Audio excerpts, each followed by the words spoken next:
Olá, pessoal, tudo bem? A gente vai iniciando aqui mais uma aula da disciplina de Biomecânica e Cinesiologia, nesse contexto dos estudos continuados emergenciais. E hoje a gente vai falar um pouquinho sobre biomecânica muscular, dando sequência aí à nossa disciplina e ao nosso conteúdo. Inicialmente eu destaco aqui as propriedades musculares, tá? Então, o músculo, ele tem 4 propriedades. Cada uma delas vai determinar uma característica daquela musculatura. Então, o primeiro ponto aí é a excitabilidade, que é a capacidade de receber e responder a estímulos. Então, o músculo ele pode converter uma estimulação elétrica para química e, posteriormente, para mecânica. Contratilidade, que é a capacidade dele se encurtar. Extensibilidade, que é a capacidade de distender-se, e a elasticidade, que é a capacidade de retornar à posição original após a contração e extensão. Bem, em relação à primeira propriedade que a gente comentou, né, a questão dos estímulos, né, de receber e responder esses estímulos, a gente observa aqui basicamente a característica ou as possíveis características desses estímulos. Então, nesse momento A, a gente observa aqui nessa figura, né, uma relação do tempo em função da tensão relativa de contração, de acordo com a estimulação elétrica que é dada. Então, cada S aqui embaixo é um estímulo que está sendo disparado, um estímulo elétrico do sistema nervoso. Então, a gente observa aqui nesse primeiro trecho do gráfico, né, nesse momento A, a gente observa uma única estimulação. Posteriormente, nesse momento B, a gente observa uma sucessão de vários estímulos em sequência, fazendo com que a tensão gerada pelo músculo aumente.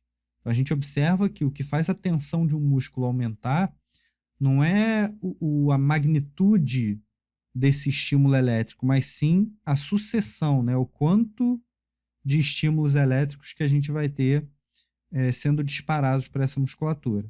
E, posteriormente, a manutenção desse pico de tensão.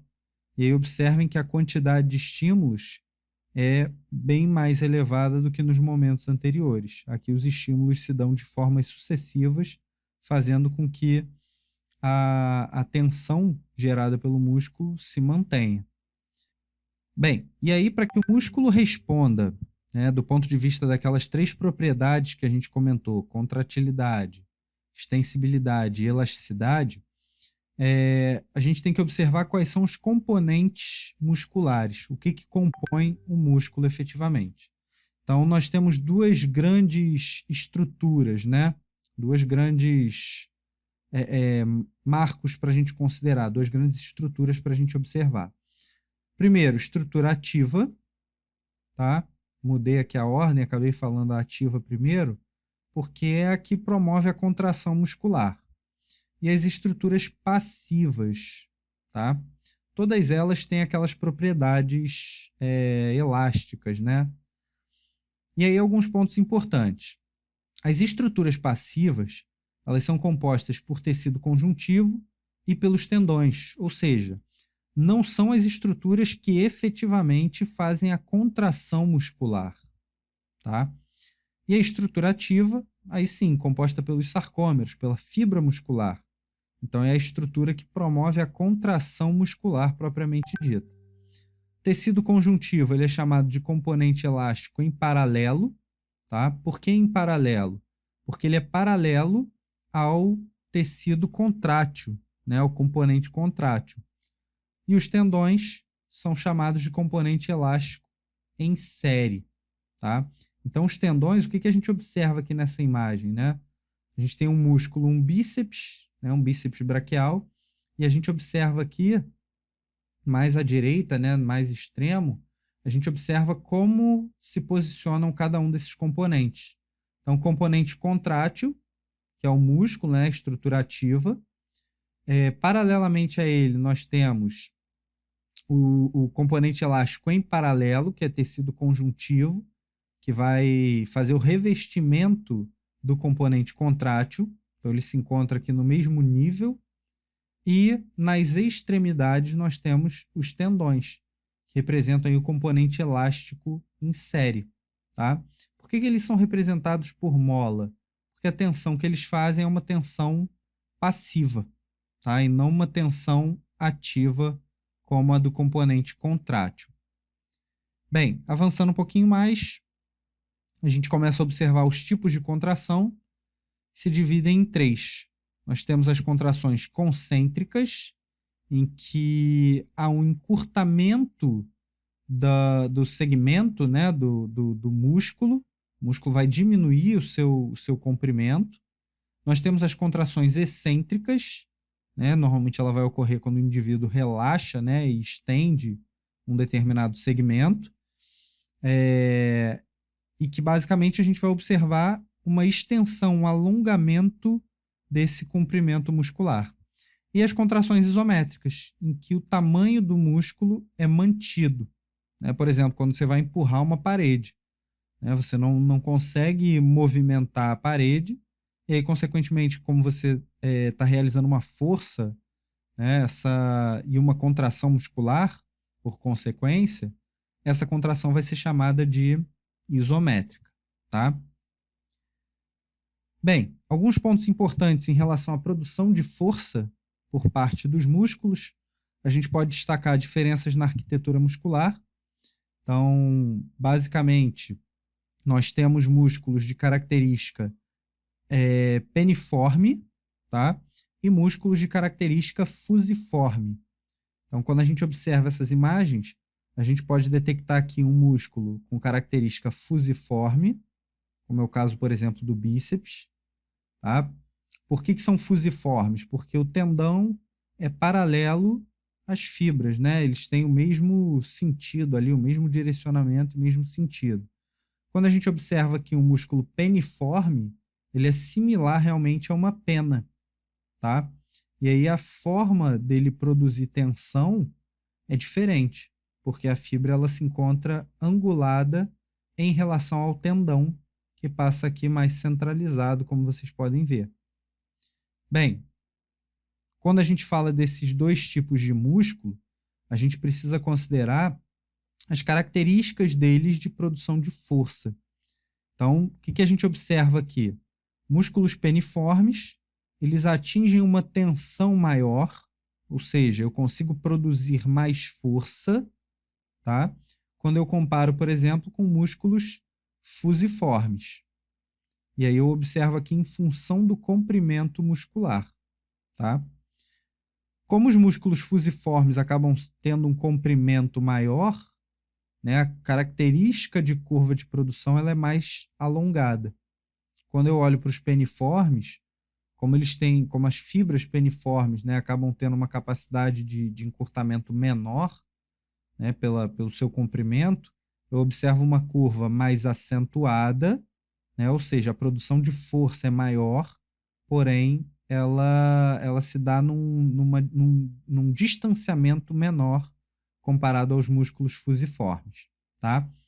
Numa outra relação, eu vou observar o nível de força com a velocidade muscular, né, centímetros por segundo, ou seja, o quanto de encurtamento por segundo. Novamente, músculos peniformes, eu observo uma tensão maior, porém a velocidade máxima aí atingida um pouco menor. Tá? E à medida em que essa velocidade aumenta, a capacidade de tensão também vai se reduzindo. Para músculos fusiformes, eu observo uma tensão de pico aqui um pouco menor, porém essa velocidade é um pouco maior, né? Eu consigo atingir velocidades mais elevadas na contração. E aí a relação é similar. À medida em que eu aumento a velocidade dessa contração, eu vou tendo aí uma queda na produção de força, tá? Um outro fator para o qual eu chamo a atenção de vocês é a relação comprimento-tensão. Tá? Então, se a gente observar nessa figura, a gente vai poder visualizar a tensão no eixo Y e o comprimento no eixo X. Sendo que esse comprimento, ele não é um comprimento absoluto, ele é um comprimento relativo. Ele é relativo ao comprimento de repouso. Então, quando eu observo aqui o valor de 100%, eu estou falando que o músculo está numa condição de repouso. À medida em que eu aumento esse valor, o músculo está distendido. À medida em que eu diminuo esse valor, o músculo está em contração. Então, o primeiro ponto que a gente precisa observar é que eu tenho 3 informações aqui sobre a tensão. A primeira delas é a tensão ativa, representada aqui por essa curva pontilhada. A segunda é a tensão passiva, representada por essa segunda linha aqui ascendente. E a terceira delas é a tensão total, que faz esse S aqui ao longo do gráfico. Tá? Bem, para a gente entender essa figura, primeiro a gente precisa lembrar o que é a tensão. A tensão é um grau de rigidez que o músculo vai apresentar em função do seu alongamento. Quanto mais alongado, maior é a tensão que ele vai fazer. E aí nós temos os dois componentes, um componente contrátil e um componente não contrátil no músculo. Então, quem vai exercer a tensão ativa é o componente contrátil. Quem vai exercer a tensão passiva é o componente não contrátil. Então, a gente está falando de, basicamente, aí dos tendões, né, das fáscias, enfim. O que a gente observa aqui? Partindo dessa posição de repouso. Quando eu faço um estiramento do músculo, a tensão passiva aumenta. Então, esses componentes não contráteis começam a exercer uma tensão maior. Como resultado, a gente vai observar que a tensão total acompanha e aumenta de forma conjunta. Por outro lado, a tensão ativa, ela diminui. Ou seja, o músculo ele começa a diminuir a tensão que ele gera quando o segmento está sendo alongado. Por outro lado, quando o segmento é encurtado, a gente observa que a tensão passiva ela zera, né? Para de haver uma tensão passiva e a tensão ativa vai diminuindo gradualmente em conjunto com a tensão total. Tá? Então, essa tensão total é a resultante. É o quanto de tensão que você consegue mensurar naquele segmento corporal. E quando a gente separa, a gente vai observar tensão ativa e tensão passiva, de formas isoladas. E por fim, a gente vai observar aqui a relação entre a força e a velocidade e a sua resultante, que é a potência, né, que é o que efetivamente interessa quando a gente faz a leitura de um determinado movimento. Quando a gente quer deslocar, por exemplo, algo, né, eu quero deslocar um corpo qualquer, o que interessa efetivamente no deslocamento desse corpo é o quanto de potência que eu produzo. Então, interessa tanto o fator velocidade quanto o fator força. Então, o que a gente observa quando olha para velocidade, né, para a relação força-velocidade? À medida em que há uma necessidade de produção muito elevada de força, a velocidade tende a ser mais baixa. Para a gente fazer uma analogia, vamos pensar no deslocamento de uma carga muito elevada. Tá? Para quem já treinou aí, já foi para academia. Vou deslocar uma carga muito alta lá no leg press. Se eu tento colocar uma carga muito alta, a minha velocidade ela acaba sendo mais baixa, menor. Por outro lado, eu vou ter que produzir uma força muito grande. À medida em que essa necessidade de produção de força vai diminuindo, a velocidade vai sendo aumentada. Tá? E aí tem um ponto ótimo para isso. Para a gente fazer a leitura desse ponto ótimo, a gente precisa observar a curva de potência.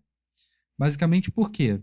Se eu faço uma força muito elevada, porém com velocidade muito baixa, a potência vai ser mais baixa. Se eu faço uma velocidade muito elevada, porém com uma força muito baixa, a potência também vai ser muito baixa. Então tem um ponto ótimo aqui, que é esse trecho aqui em que a gente observa a potência de pico, que é força e velocidade não muito elevados, moderados. Então esse ponto aqui de pico ele expressa a melhor relação força-velocidade para a produção de potência. Então, é nessa zona aqui, onde eu tenho uma força moderada e uma velocidade moderada, que eu consigo imprimir as maiores potências, tá? Bem, pessoal, espero que tenha ficado claro. Até a nossa próxima aula síncrona, ok? Tchau, tchau.